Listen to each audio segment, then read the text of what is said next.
The participants in the order of their appearance in Act Two are Canadian philosopher Geoffrey Peasant, German conductor Wolfgang Sawallisch, English author and record producer John Culshaw, English author and conductor Norman Del Mar, German-American critic Henry Levenger, German composer Wolfgang Fortner, American composer Stanley Silverman, and American author Jonathan Cott.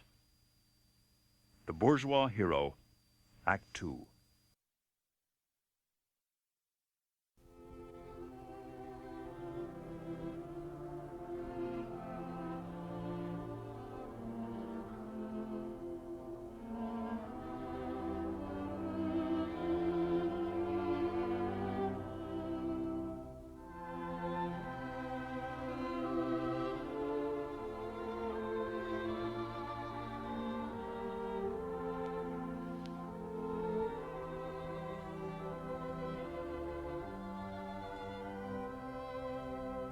In the period between the two world wars, there was in philosophical aesthetics a towering figure, and that was Benedetto Croce. Croce had a theory of art in which he insisted that all art was language and all language was art, that they were equally and in exactly the same ways products of what he called the lyrical intuition. The lyrical intuition being that through which we, by uttering something, come to know what it is that we're going to utter. Now, the kind of theorizing that everybody was doing, arising out of Benedetto Croce's theory of art as intuition, didn't really touch a commercially successful artist on very many points. The commercially successful artist was outside the definition of art that such a philosopher might use, because one of the curious things presupposed by it is that the artist doesn't know what he's doing. The artist finds out what he's doing precisely by doing it. And as the most important Crocean philosopher, R.G. Collingwood, said, the artist says to himself, I feel, I don't know what I feel. But in the course of finding out what it is that he doesn't know, he produces the work of art, and it is an utterance. And you cannot do this by means of relating known and familiar technical means to predictable ends. That would be craft, according to both Croce and Collingwood. That would not be art. Now, nobody ever accused Strauss of not knowing what he was doing. And in this sense, Strauss was always, I think, a very expert and very industrious professional cranker out of musical scores, some of which turned out to be splendid and some of which did not, and he was just as happy one way or the other. He was doing what he was going to do because he felt compelled to, and he many times said that the work he did was the source of his greatest joy, and the doing of it was the main pleasure he had in it. He was happily grinding out these scores all the time. But he was grinding them out with a very good idea, it seems to me, of how the public would respond to the results. He was a calculator, and I don't mean this as a bad thing, but what I'm trying to say is Croce and the expression theorists who were among his followers would have said it was a bad thing, and indeed would have said that this was non-art, because it followed from the expression theory that art was a product of searching, a product of trying to resolve some kind of an unidentifiable unrest or mis-ease, if I may formulate that rather than dis-ease, as a word to describe the condition of the artist.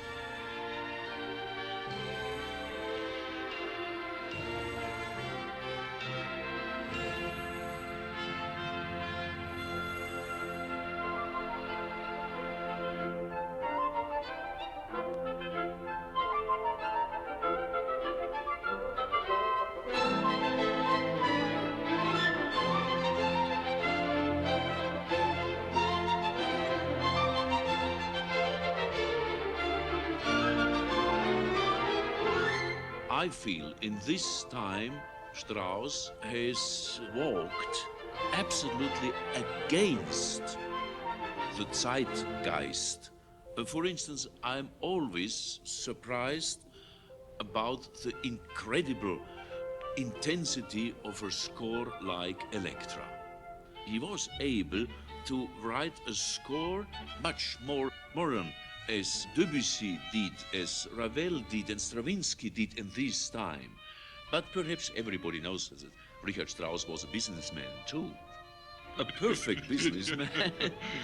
And he felt immediately that this kind of writing could be a little bit against the feeling of his public, and he stopped and was able to write a score like Rosenkavalier.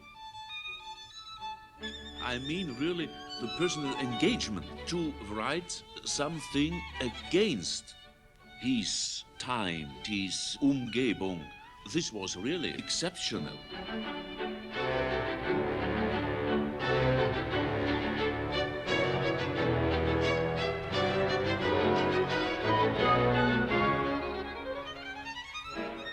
Yes, I think he did remain the same, really, and I think that was his tragedy. Well, it's an enigma rather than a tragedy, I suppose. I couldn't pretend to explain it, but when you think of that incredible burst of creative energy, the early tone poems, I mean, virtually all of the masterpieces in their own particular way. One can put quotation marks around Zarathustra, perhaps, but nonetheless, it's an extraordinary feat of imagination. Certainly Don Juan, Till, Heldenleben, and so on. There's all that. And then you have the kind of success that he had at the end of the last century, beginning of this one, and you live through the incredible turmoils of presenting Salome here, there, or everywhere, and all the censorship business and the scandal it created and so on. And then you have the absolute triumph of Rosenkavalier. Well, I think he more or less thought, well, I can go on I'm just putting words into his head now. I'm no authority for quoting this. Well, I can go on doing this. I don't think he was adventurous. It all came out of his system in those so-called early works. It's indisputable that this, as we now see it with hindsight, is what happened. But I don't think that Strauss at any time thought of himself as an avant-gardist, even when he was being as adventurous as Elektra. So I don't think he reckoned that he was breaking new ground. I don't think that he did it for that reason, or that he thought of himself in that sort of way as a Schoenberg would have done. I mean, in the days way back in Aus Italien, when he really was a young man, and he was doing something which he thought was shocking people. And that was not avant-garde musically. It was just shock-worthy in as much as the last movement was going to make everybody feel outraged that he was using what he believed to be a popular Neapolitan folk song. In fact, it was nothing of the sort. But he believed that it was, as he swung his legs at the end of the table while he was delighted after the concert, everybody was up in arms, and his father came in, swung his legs, grinning all over his face. I think he was delighted to have shocked, but I don't think he thought of himself as being adventurous musically in that sort of way.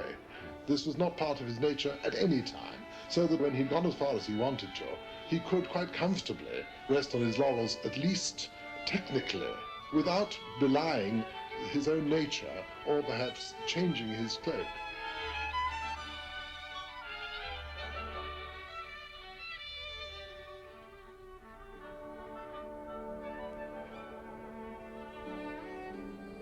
You'd think that he would then go on to cap all that, rather than the way that the Wagner went on after Lohengrin, having got something out of his system. He waited 7 years and then started The Ring. But in my opinion, anyway, there was no such development with Strauss.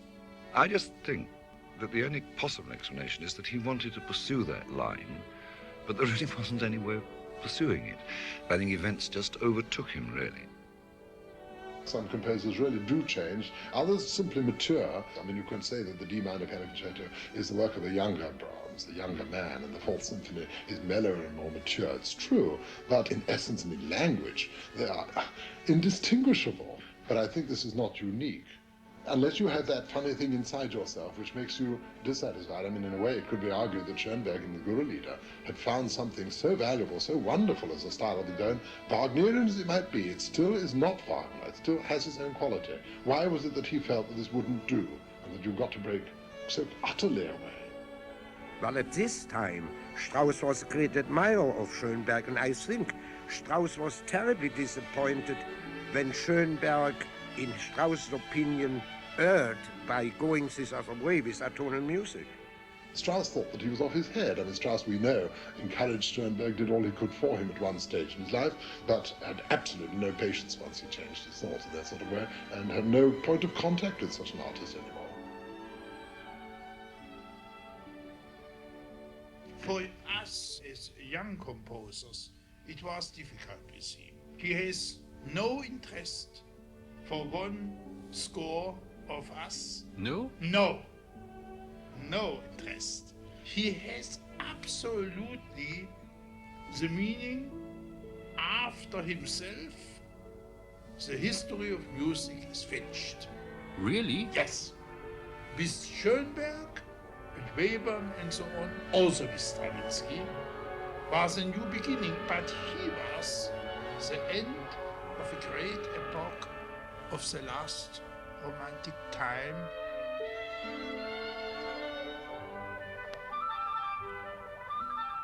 It just occurs to me. I think Mahler has in his music more fresh air. It is more wonderful music. Whereas Strauss belongs in the four walls of an apartment, the salon, the living room, and so on. A bedroom too, by the way. I am very sorry to say, but I think that Strauss was the great bourgeois, whereas Mahler was the outstanding bohemian. I think the scale of Mahler's static sections has a lot to do with the contemporary sensibility. There's a renunciation now of the kind of harmonic flux that we inherited in a very accented way from the sort of post-expressionist period of the Second World War that makes Mahler very interesting as a minimalist, so to speak. When I was a student, America was in the grips of a rather, well, totally diatonic period musically. It was when Copland, Harris, when we were evolving the great outdoor symphonies with long, long static sections based on more minimal harmonic activity or lack of activity. Consequently, the sections of Mahler that sounded like the Copland Third, were very attractive to the then reigning musical powers. Now, the more recent music since Boulez and Stockhausen has gotten back to a much more minimal harmonic, and a lot of people find that there's an antecedent to that in Mahler. Well, wait a minute, I think this has gone just too far. Yes, indeed, let's have that perfectly clear. Mahler is introvert, Strauss is frankly extrovert, although you can point to plenty of places in Mahler which are extrovert too. But in all the things that I've read about both Strauss and Mahler, what comes out of the mouths of those who feel negatively about Strauss, namely Schoenberg and Stravinsky and Webern, seems to be extremely analytical and very beautifully written.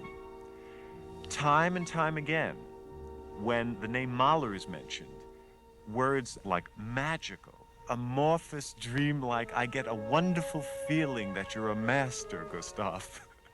And they almost can't define it. They can't find any analytical tract for it. There's 4 letters that Schoenberg wrote to Mahler, which are just filled with this sort of dreamlike devotion of somebody who may have just heard a bluegrass banjo player in the hills of the Appalachians for the first time and can't find the words. It was almost as if they were confronted with, a Martian or a primitive from very, very far away. I think it's wrong to make too great a disparity between the two composers. It's voiced by the critics in a sort of way which sounds to me over-protestation. I think Strauss does still have a great deal to say to a great many people. It's not idle that even a piece like Zarathustra should have reached so vividly to people's minds. And this seems to be part of a trend, so that it isn't just Mahler. I think big pieces are feeding people. I think people want extravagance. They have a need for enormous canvases.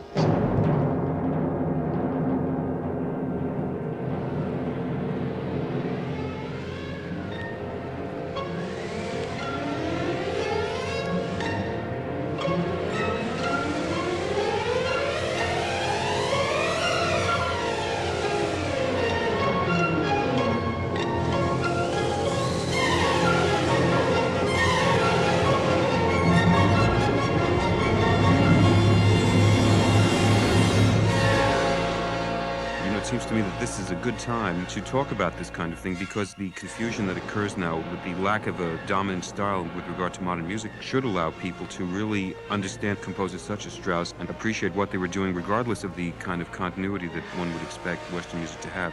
I know that Charles Rosen called Berg and Schoenberg radical reactionaries, and I suppose, you could play that game and say that Strauss was a reactionary radical. But it seems to me more interesting to see all these composers in quite a different light right now. For instance, George Pearl recently pointed out that although Schoenberg himself used to try to equate inversion and other basic transformation procedures of 12-tone music with contrapuntal thematic procedures in tonal music, that in fact they are not the same thing at all.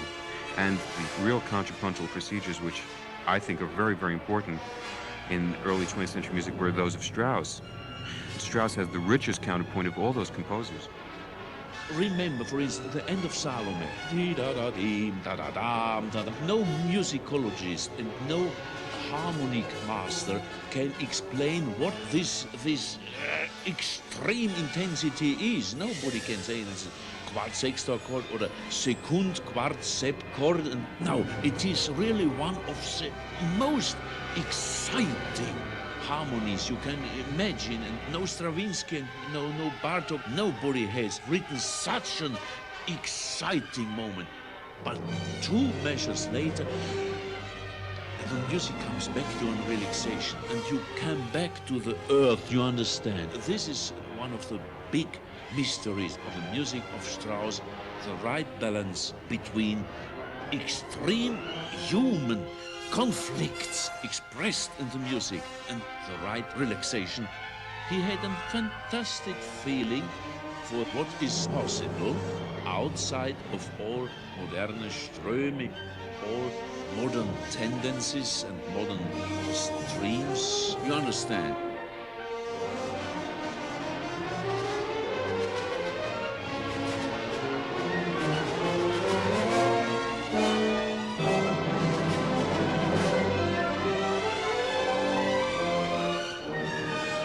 Think of certain composers as having a specific stylistic quirk that reveals them to me very quickly.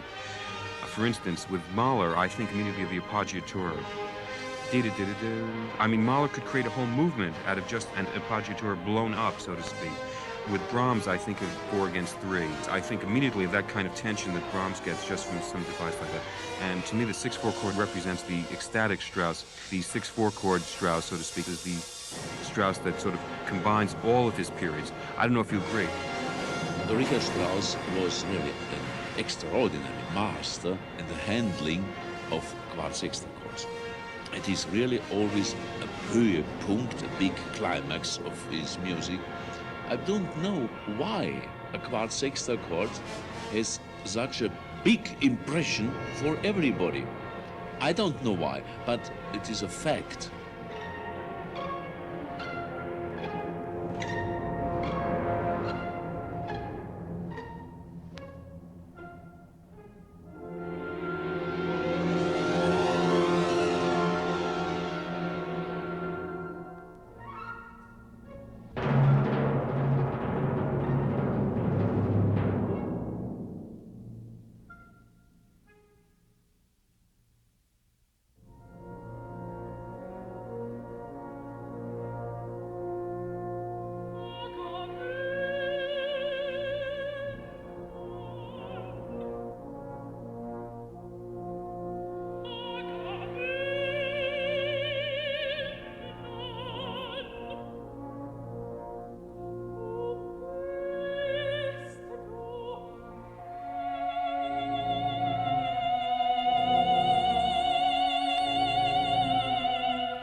Of course, it was one of the biggest Glücksfälle, lucky moments that Strauss had a librettist like Hugo von Hofmannsthal. A personality like Hofmannsthal, always living in the upper stratosphere, and the Bavarian man, Munich-born musician Strauss, brought him back to the earth, and this friendly war between the two giants of human feeling was perhaps a reason that the combination Strauss-Hofmannsthal brought out such fantastic musical events. Well, if you ask me, I think that this Hofmannsthal thing was too perfumed and too intellectualized. What Strauss needed to really come to new ways of writing music was a new librettist. My impression, and there are people who probably kill me for saying this, my impression is that I think Hofmannsthal's a marvelous librettist, but it sounds an Irish thing to say. I don't think he was very musical. And the oddest thing of all is to read the correspondence about Rosenkavalier, which is, I think, probably most of us know. Originally, they wanted to call Ochs, not Rosenkavalier at all. Baron Ochs was to be the absolutely central character. And there's this marvelous correspondence when Hofmannsthal begged Strauss, who has been going along with almost everything Hofmannsthal said, begs Strauss to get the curtain down quickly after the Baron has gone off in Act 3, because it's over, he said, you know. I mean, I don't see how he could have imagined that Strauss could bring the curtain down almost immediately after the exit of the Baron. That seems to be so unmusical as to be unimaginable.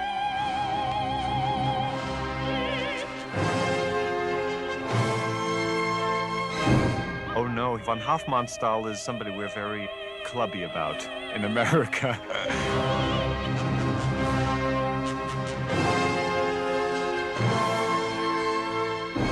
Some of us found ourselves getting into Strauss through von Hofmannsthal, curiously, the way we get into Virgil Thomson through Gertrude Stein, or indeed Kurt Weill through Brecht. If you followed a work like Der Rosenkavalier and had a graph, you'd see that it starts with the female duets and then works its way down to the male entrances and goes all the way down to the bass baritone in the second act. And then the three trebles come on at the end and sing, and it's like lighting. You know, if you started from a sort of semi-light and then darkened everything and then brightened it at the very end, it has a natural pull, physically, that is really a mark of a great dramatist. This is the difference, to my mind, between Rosenkavalier and Frau von Schatten. Today there is a big move to protest that the really profound philosophy of Frau von Schatten was great in Strauss's art. And I find that it's not so. He did all he could to follow along with Hofmannsthal's intricacies and strange, contorted philosophical thinking. And I think this was alien to him, and that he was quite right when he said that one cannot really involve oneself in that text. I don't know German that well to get every fine point, but it's not just so much that a great writer inspires you. You find that if you work in the theater and if the other elements fall into place, something magical happens in magnetic terms that makes your gestures seem appropriate.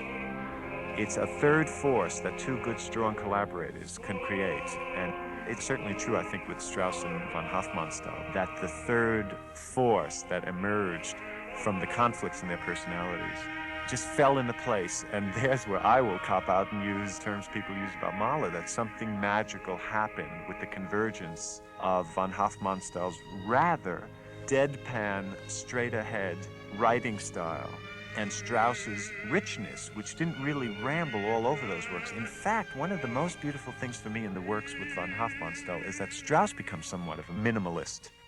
Well, I've had some limited experience of the birth of new operas and have witnessed collaborations between composers and librettists, and I mean they have been of such closeness and intensity.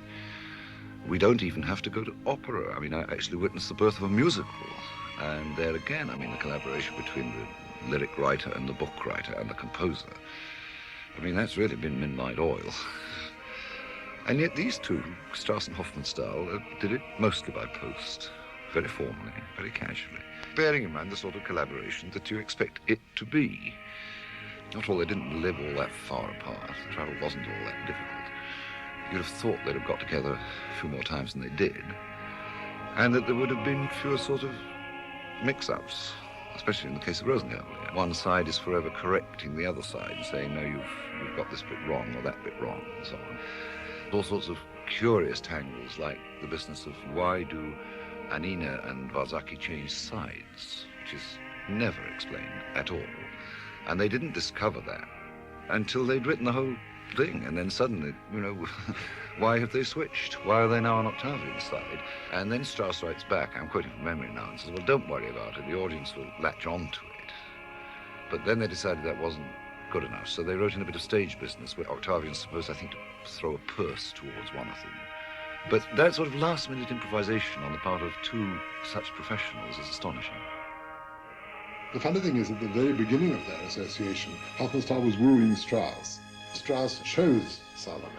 And long after Hofmannsthal had been wooing him, when he decided to choose a lecturer, it was what he needed, what he really wanted. But by the time they'd got past Rosenkavalier, Hofmannsthal had got the upper hand, because he had realized that Strauss was dependent upon him. And I think that then, from that point on, Strauss's relationship with him was damaging to his art. Thereafter, I think every work lacks that particular spark, which was only given to Strauss when he wrote what he needed to write and had chosen because he knew he needed it. On the other hand, Strauss has set some of von Hofmannsthal's stage directions, not telling them from the text. Now, this is not an exact quote, but the point is exact. For example, the dawn breaks, it is 4 o'clock, and we hear the chimes. He actually would set whatever he saw on that page, single-spaced or whatever. Just take it at face value. He wrote everything that Hofmannsthal gave him out of convenience, and that is not the same thing. He, unfortunately, was so content just to be given one text after another by a poet whose language he could turn into music, that he was prepared in the end, whatever quarrels they had, to stick with him. And it is, as you said, indicative of something in the character of the man. All right, he maybe liked his card games here or there, but I just think that he must have been a very private man, possibly because he had something he wanted to hide. Yet I know people who do claim that, pieces like Intermezzo, Capriccio, and so on, represent a very considerable change from, well, if you like, Ariadne or Rosenkavalier. I just can't see it. Kein anderes, was mir so im Herzen lohnt. Nein, Schöne. Nichts auf dieser ganzen Erde. Kein anderes, das ich so wie dich begehrte. Und käm von Venus mir ein Angebot. Dein Auge beut mir himmlisch süße Not. Und wenn ein Aufschlag alle Qual vermehrte, ein anderer Wonne mir und Lust gewährte, 2 Schläge sind dann Leben oder Tod. Und trüg ich's 5-mal 100.000 Jahre, erhielte außer dir, du Wunderbare, kein anderes Wesen über mich Gewalt. Well, he developed a Godard-like cinema verite approach to some of the theatrics in the pieces after von Hofmannsthal that I find today very, very interesting. For example, Intermezzo, which is really his chorus line, dealing with the debate with his wife over whether the composer's wife likes his opera, and actually notating this as an opera in a kind of Michael Bennett or Erica Young-like confessional that would be very much at home in our day. And then Capriccio, which is a backstage musical. It's, okay, boys, we're going to sit down and write an opera, and it's an opera about that. And let's set it in Gluck's time so we could deal with the whole rise of opera. But within those two works, you get something undeniably in common with the French New Wave of filmmakers and certainly the recent move in the American Broadway musical, the confessional, let's write the process as we're doing it kind of piece. So there's no doubt about it. He wasn't just sitting there trying to imitate himself. One forgets by the time he lost Hofmannsthal and was looking for Zweig, and then there was that awful episode of Zweig and the Jews and Hitler and all the rest of it. And by the time he'd sorted that one out and he found himself saddled with Gregor, who was an inferior librettist, well, he was then, I think, too old to go out and look. If the world is gone, you can't run and catch up when you're 70. You are formed, you are yourself. It was unfair that he should be pitted against these enormous cataclysms, least of all the Hitler period, which he patently was unsuited to cope with. In the First World War, he already couldn't cope with that one, but we regard that as rather good, the things that he said, because he was not proposing to take sides, and when he was asked to make demonstrations against the British, he positively refused. He wouldn't make demonstrations against any of them. It was not part of what he was. And this now one tends to forget, and that these world cataclysms and changes of the course of history should have taken place twice within his life was patently unfair, if you like to look at it that way. Absolutely. And certainly the Nazi period was a very crazy time for creative people in Germany. I'm astonished that Strauss was allowed to even stay, because a lot of those works, certainly Elektra and Salome, should have been forbidden by Hitler as examples of Jewish Bolshevism, cultural decadent art, or whatever he called it. Well, I tell you, Strauss was in a very delicate position.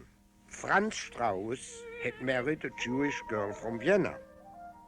So under Hitler law, Strauss's grandchildren were half Jewish, which put him in a very vulnerable spot. And I think that this position dictated a bit his rather lax attitude towards the regime, which I'm sure he hated. The view of him as a Nazi was a kind of German who had a megalomaniac view of his own Germanicism. Well, this has been discussed so much, which I think is so appalling. This is the very antithesis of everything that Strauss ever was. Strauss had no kind of personality in this sort of way. At the time of the Hitler regime, he was a frightened old man, and whether he should have gone or whether he should have come, we can argue this till the cows come home.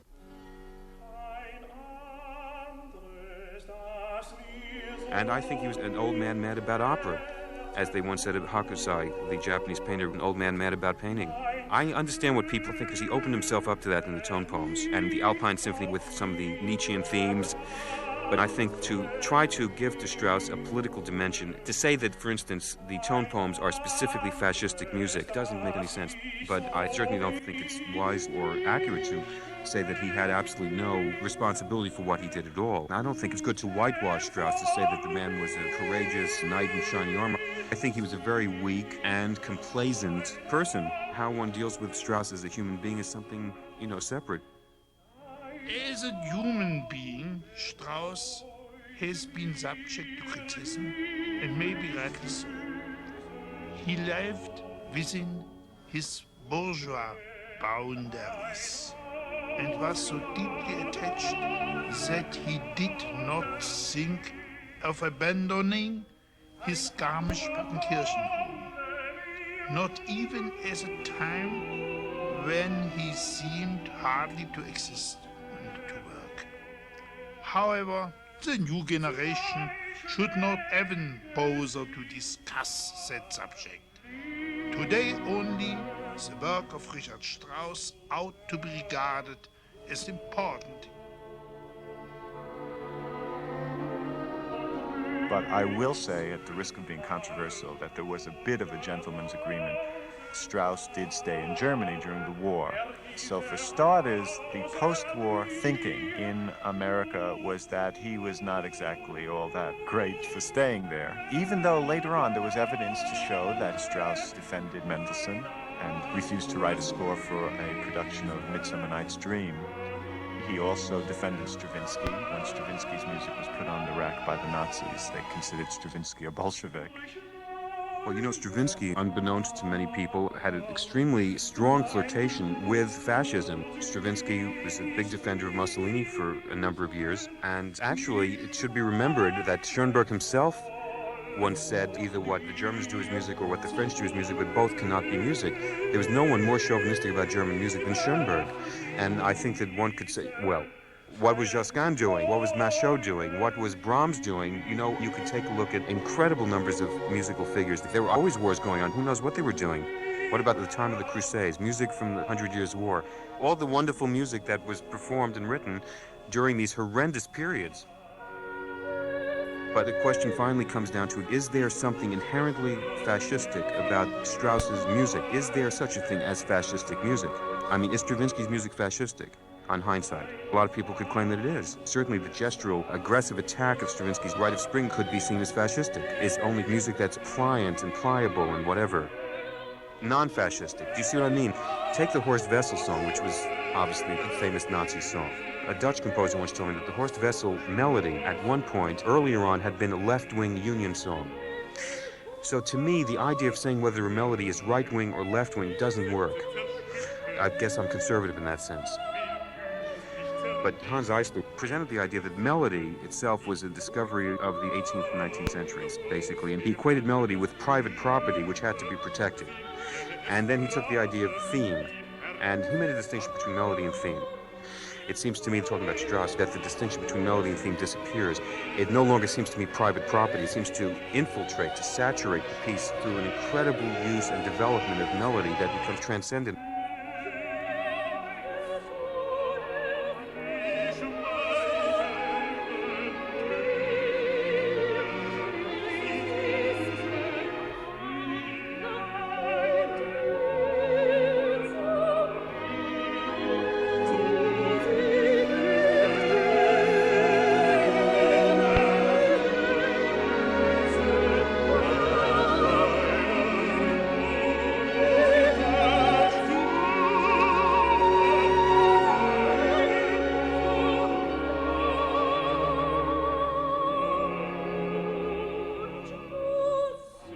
Well, as far as the texture of the music is concerned, it was obviously away from complication to simplicity, because his last scores, in all their intertwined contrapuntal guidance, are actually a triumph of melody.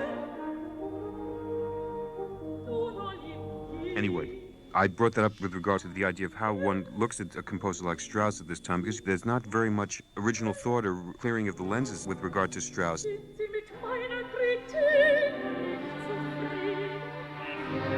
How does one see into an old man? And he was an old man, you know. The miracle is that, in fact, he had the resurgence through the mental suffering which did happen to him. He lived through his beloved Germany's destruction from one point of view. Now he saw its material destruction take place. And that broke his heart, and he found suddenly something new to say again.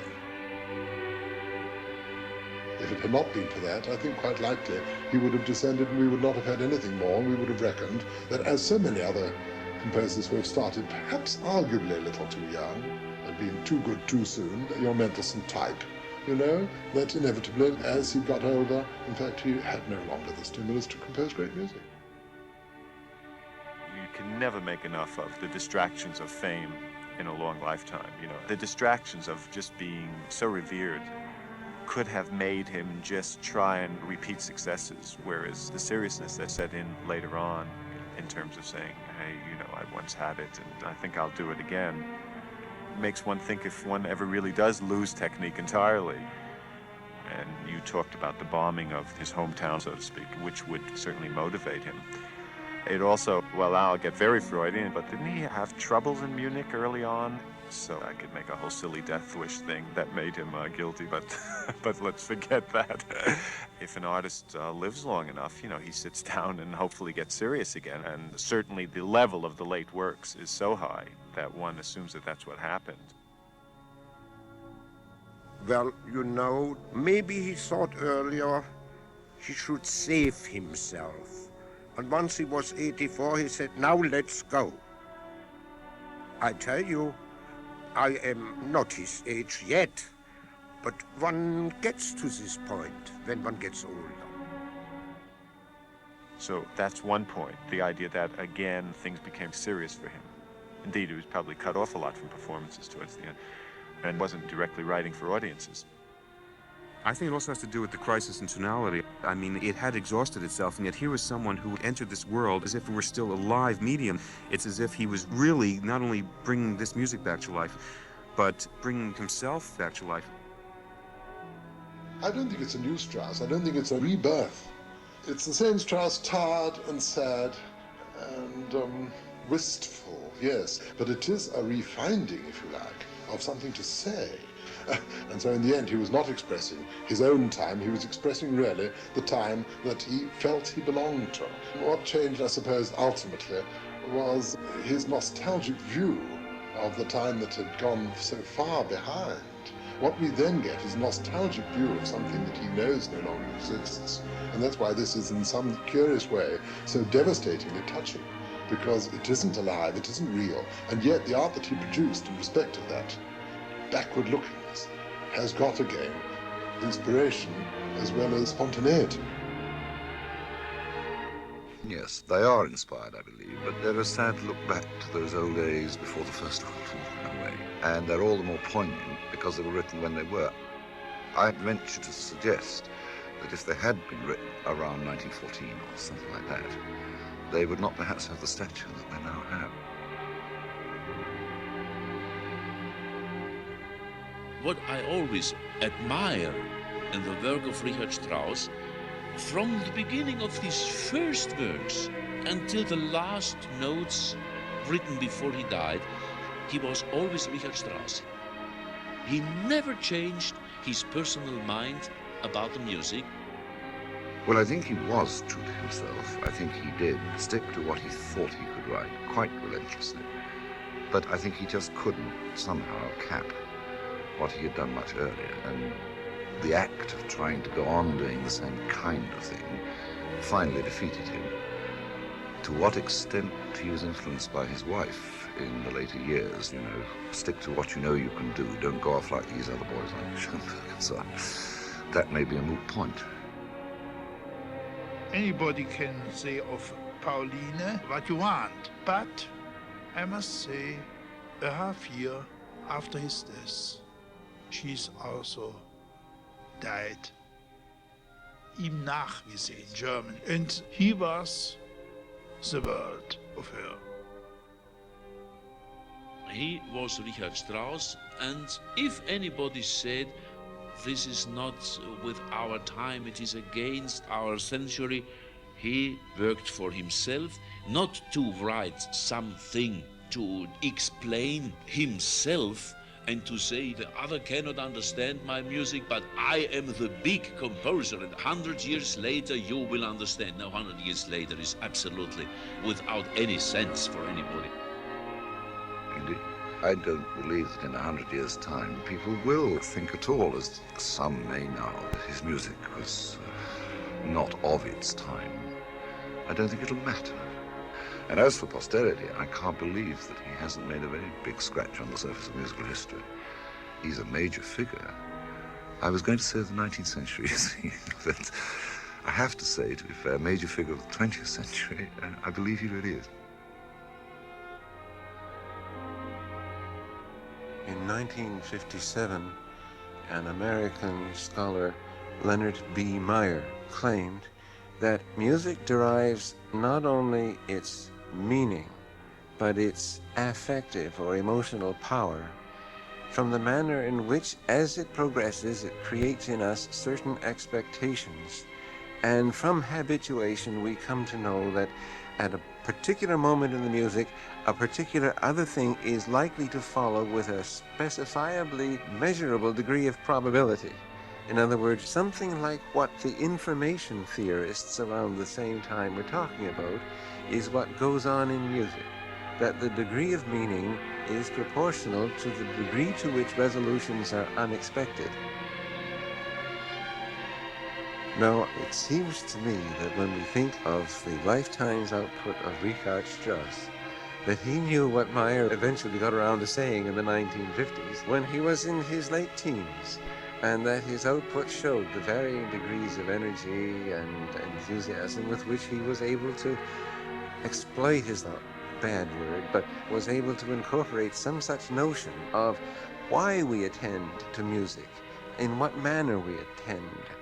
And among the reasons why I think he is to be taken exceedingly seriously at the present time is that so many people instinctively respond to these manipulations, to which they take no offense. We don't call attention to the fact that they are manipulations. Why should we? Every artist, indeed, every demagogue, everyone selling soap is engaging in manipulations of one kind or another. And it is, I think, much to Strauss's credit that he worked with an astonishing awareness of such manipulations, and in a good-natured way. It made him a lot of money, which made a lot of people envious, and his reputation in a shallow way may have suffered accordingly.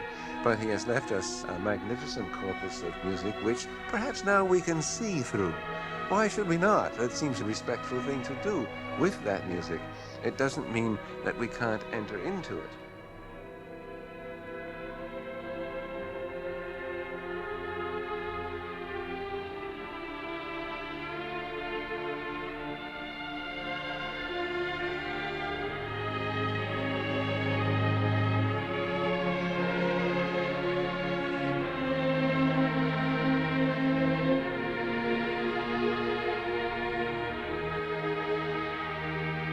I have a feeling that if any work of Strauss could be called his last will, it would be the Metamorphose. The emotional content is like it, and also the quotation of the Beethoven Funeral March.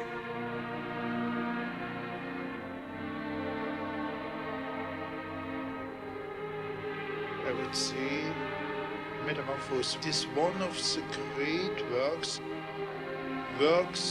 of old men, of this wisdom of old men, which undoubtedly shows immortal features.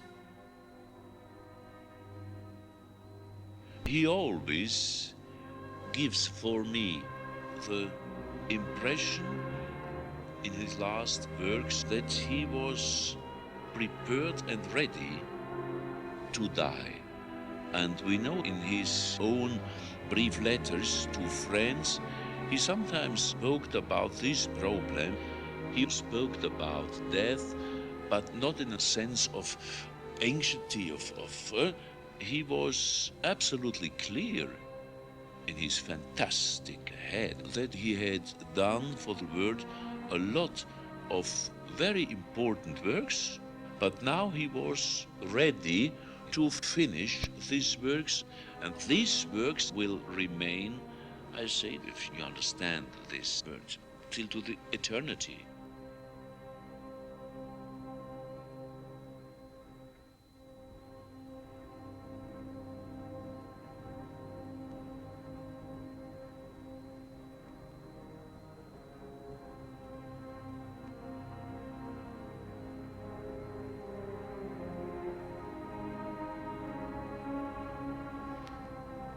Well, you know, I read that nice line by Nabokov, remembrance like Rembrandt is dark and festive, but his feeling of remembrance and of festivity and what Nabokov calls darkness, I would change. I would say that remembrance for Strauss was light and festive. I don't mean light in the French urbane sense of light, but every time I do put these pieces on, I really feel that I'm right in the middle of a world that is really teeming.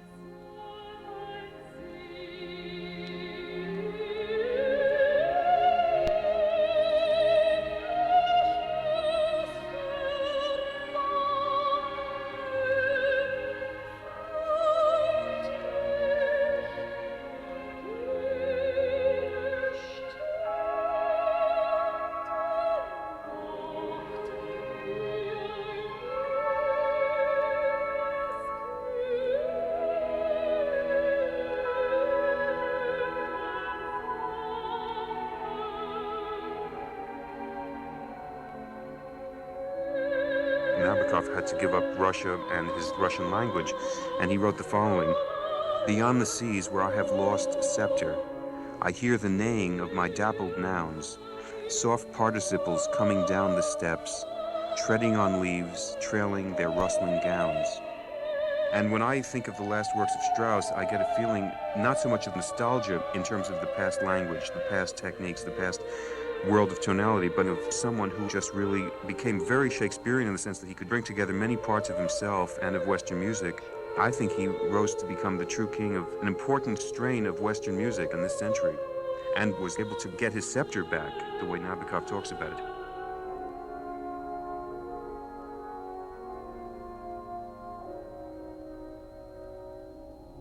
The Bourgeois Hero, a conversation piece in 2 acts about the music and the life of Richard Strauss. The participants were conductor Wolfgang Sawallisch, composer Wolfgang Furtner, critic Henry Levenger, author and conductor Norman Del Mar, author and record producer John Culshaw, philosopher Jeffrey Pesant, composer Stanley Silverman, and author Jonathan Cott. The music included excerpts from the operas Salome, Elektra, Die Frau ohne Schatten, and Capriccio. From the tone poems Macbeth, Till Eulenspiegel, Thus Spake Zarathustra, Ein Heldenleben, and Don Juan. From the Concerto for Oboe and Chamber Orchestra, the Bourgeois Gentilhomme Suite, the Alpine Symphony, Metamorphosen, and the Four Last Songs.